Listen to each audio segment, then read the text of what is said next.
Bonjour à tous.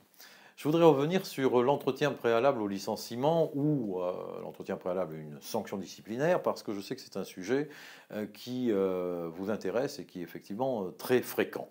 Alors vous savez que vous devez, quand vous allez faire l'objet d'une mesure de licenciement, être convoqué d'abord à un entretien préalable et doit s'écouler entre la date à laquelle vous recevez l'information et la date de l'entretien un certain délai, qui est d'ailleurs généralement de 5 jours, pour vous permettre, dit-on, de préparer votre défense. C'est là-dessus que je voudrais attirer votre attention et vous donner quelques conseils. Parce qu'effectivement, quand on dit c'est un délai pour vous permettre de préparer votre défense, c'est surtout pour vous permettre de prendre la tâche d'un délégué du personnel ou d'un délégué syndical qui va vous assister lors de cet entretien préalable. Vous n'allez pas préparer votre défense. Alors, première question, est-ce que vous devez vous rendre à cet entretien préalable? Oui, c'est préférable, ce n'est pas une obligation, vous pouvez ne pas y aller. Mais c'est évidemment préférable puisque c'est là que vous allez découvrir finalement les reproches qu'on vous fait et qui pourront se traduire par une sanction disciplinaire, voire un licenciement. Donc c'est intéressant quand même d'y être et de savoir ce qu'on va vous dire. C'est encore plus intéressant d'être assisté parce que ce témoin-là va pouvoir après, dans un compte-rendu, bien tout simplement faire état de l'entretien et de la façon dont il s'est déroulé, ce qui est très important par rapport à la suite des événements. Donc c'est toujours préférable d'y aller. Mais quelle attitude faut-il donc adopter? C'est là où je reviens sur mon premier thème, c'est-à-dire que c'est une défense sans en être une, c'est-à-dire que vous n'avez pas les moyens, vous êtes un accusé, mais vous ne savez pas encore de quoi on va vous accuser. Et vous allez l'apprendre lors de l'entretien. À ce moment-là, c'est une défense à chaud. Vous ne pouvez pas vous préparer à cette défense. Vous ne savez pas ce qu'on va vous reprocher.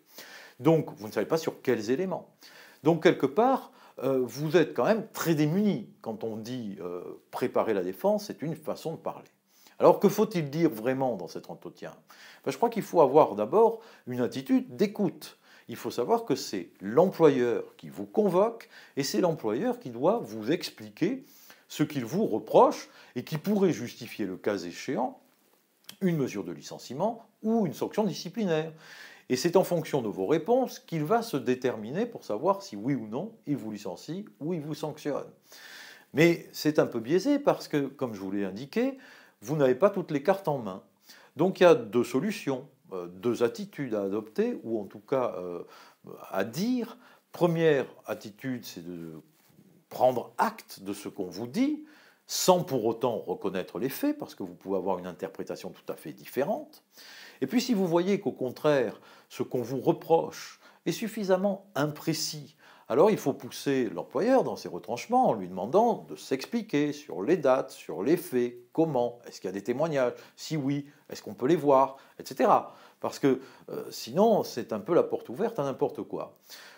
Donc deux attitudes, une d'écoute, mais surtout, je dirais, à ce stade, vous n'avez pas les moyens de vous défendre réellement, donc ne reconnaissez rien a priori, parce que tout est une question d'interprétation, ça ne veut pas dire qu'il faut être de mauvaise foi, bien entendu, mais il n'y a pas non plus de raison à lâcher quoi que ce soit et à reconnaître quoi que ce soit. Donc soyez attentifs, prenez acte, écoutez, le moment de votre défense sera ultérieur si toutefois la sanction a lieu.